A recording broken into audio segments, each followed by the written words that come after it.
मंडळी, जर तुम्हाला गटारी स्पेशल सुक्कं चिकन करायचं असेल ना, तर असं नक्की करून बघा. त्यासाठी आपण घेतलेलं आहे अर्धा किलो चिकन. त्यात टाकलेलं आहे आपण हळदी पावडर, धना पावडर, चवीपुरते मीठ टाकलेले आहे आणि आपण अद्रक, लसूण, कढीपत्ता, कोथिंबीर आणि थोडासा पुदिना टाकून आपण छान अशी पेस्ट करून घेतलेली आहे. ती पेस्ट पण त्यात टाकून घेतलेली आहे आणि व्यवस्थित लावून घेतलेले आहे चिकनला आणि थोडंसं लिंबू पिळलेलं आहे त्यात. आणि नंतर आपण मॅरिनेट करण्यासाठी अर्धा घंटा ते बाजूला ठेवून देणार आहे. नंतर आपण फोडणीची तयारी करत आहे. तर त्यात आपण थोडेसे खडे मसाले टाकलेले आहे, 2 उभे चिरलेले कांदे टाकलेले आहे आणि मी कढीपत्ता पण टाकत आहे त्यात.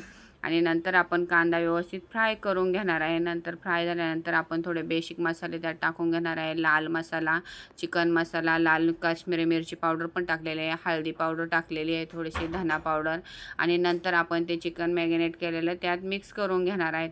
तुम्ही बघू शकता मस्त असं आपलं मॅरिनेट झालेलं चिकन मी मिक्स करून घेतलं आहे आणि चवीपुरते मीठ टाकलेलं आहे त्यात. आणि नंतर आपण झाकण ठेवून थोडेसे वाफ येऊन देणार आहे.